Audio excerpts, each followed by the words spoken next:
Olá, meus alunos dos nonos anos. Espero que todos estejam bem. Vamos para mais uma das nossas matérias, das nossas lições. Agora, o nosso tema é tabela periódica. A tabela periódica foi elaborada por Dmitri Ivanovich Mendeleev quando o átomo ainda era considerado uma partícula indivisível e só se conheciam 60 elementos. Ele os dispôs segundo suas massas atômicas. Hoje essa ordenação é feita a partir dos números atômicos. Apesar dessa divergência, os princípios gerais básicos que levaram Mendeleev a elaborá-la permanecem. Em 1913, com Henry Moseley, aconteceu a organização em ordem crescente dos números atômicos, que é o que é usado hoje. Então nós temos aqui a nossa tabela periódica. Nessa tabela para explicação nós temos aqui acima o nosso número atômico, que tem o símbolo Z, que revela a quantidade de prótons, e no estado fundamental a quantidade de elétrons. Abaixo nós temos aqui as cargas de massa, tá? Então os valores embaixo é a massa e os valores em cima são os números aí do elemento químico na tabela periódica. A tabela periódica ela é dividida em períodos, na qual são revelados ali as suas camadas. Lembra ali das camadas de Linus Pauling do seu diagrama? Pois é. Então aqui do lado esquerdo nós podemos colocar primeiro período, segundo período, terceiro período, quarto período, quinto período, sexto período, sétimo período. Os períodos eles estão na horizontal, ó. Então aqui o que seria o primeiro período, segundo período, terceiro período, quarto período, quinto período, sexto período, sétimo período nessa tabela para explicação aqui. Nós temos os grupos ou famílias. Então os grupos e famílias estão na vertical. Grupo ou família 1, 2, 3, 4, 5, 6, 7, 8, 9, 10, 11, 12, 13, 14, 15, 16, 17 e 18, tá? Por exemplo aqui, se nós formos realizar um exercício, o zinco se encontra no quarto período, na 12ª família, ou 12º grupo, tá joia? É um exemplo. O silício, vamos lá, terceiro período, 14ª família, ou 14º grupo, aqui, tá? Então silício aqui, terceiro período, 14º grupo ou 14ª família. Então esses são os períodos e grupos. Períodos revelando ali a camada no diagrama de Linus Pauling. Nós temos famílias ou grupos especiais. Por exemplo, aqui nós temos a família, aqui no primeiro grupo, primeira família, é a família dos metais alcalinos, tá? Então podemos colocar aqui metais alcalinos. Na segunda família, nós temos os metais alcalinos terrosos. Então, metais alcalinos terrosos, tá? Nós temos também na 16ª família, aqui, a família dos calcogênios. Então, família calcogênios. Nós temos as famílias dos halogênios no grupo 17.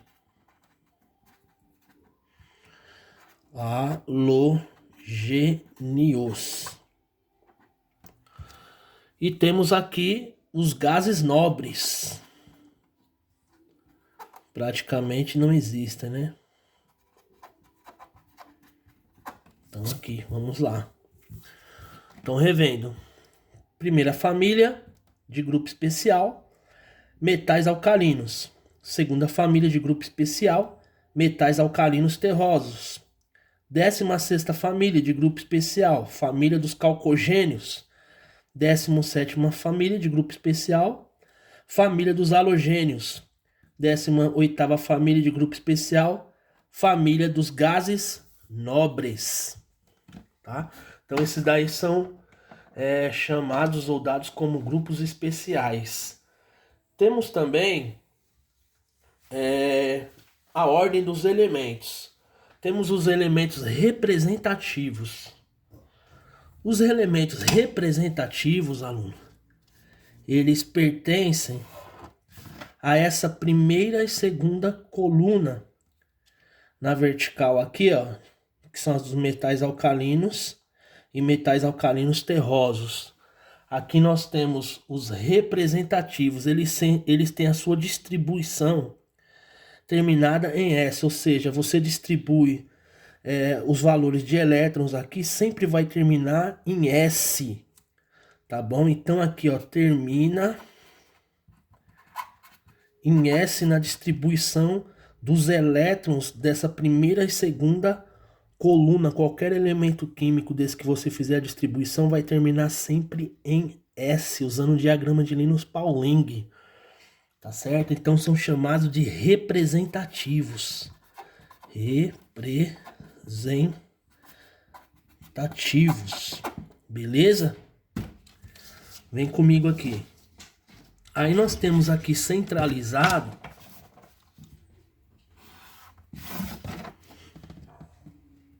os elementos que terminam em D. É chamado elementos de transição. Transição. Então aqui eles terminam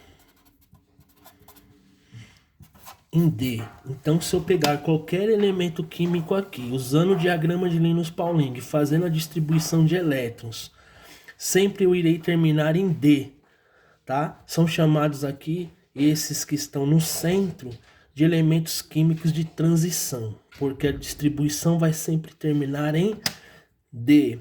Então se eu fizer um exercício distribuindo um elemento genérico desconhecido e ele terminar em D, se refere a um dos elementos aqui, ó.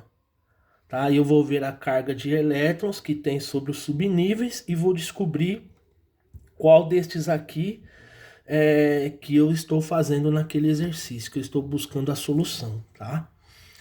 Bom, os da direita, quando eu faço ali a distribuição, eles vão terminar em P, tá? Então eles terminam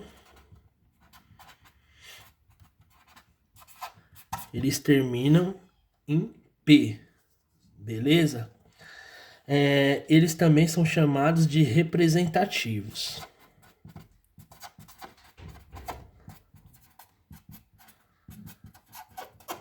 Então por que que esses grupos aqui, ó, da direita do 13º ao 18º são chamados representativos? Porque usando o diagrama de Linus-Pauling para fazer a distribuição eletrônica sempre vai terminar no subnível P, por causa disso, tá? E nós temos aqui embaixo os elementos químicos de transição.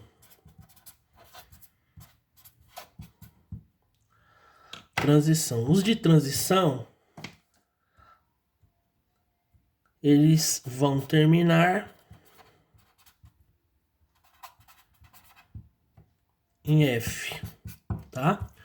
Então aqui, esses elementos químicos de baixo da tabela periódica ou abaixo são elementos de transição e vão terminar em F.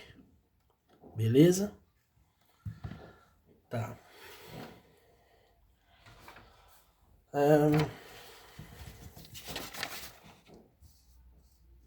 Um outro exemplo aqui que o professor quer deixar para vocês, usando o diagrama de Linus-Pauling, tá? Quero descobrir o número atômico, ou descobrindo o número atômico. Aí em questão é apresentada uma distribuição, tá? Essa distribuição, ela tem o nível mais distante do núcleo atômico aqui, o 4, que é da camada N, tá? E está terminando em 3D. Esse D subnível ele carrega um elétron apenas. Somando tudo aqui, eu vou ter 10, 12, 18, 21. 21 é o número atômico do escândio na tabela periódica, tá? Então, o maior número quântico, ou seja, o maior número apresentado nessa distribuição mais distante do número atômico é 4, da camada N. O último subnível D, carregando ali, tá? No nível 3, um elétron. E aí eu descobri que é o escândio. Então, quando aparecer exercícios com a distribuição eletrônica, faça desta maneira. Olhe na tabela periódica e você vai descobrir qual é o elemento químico.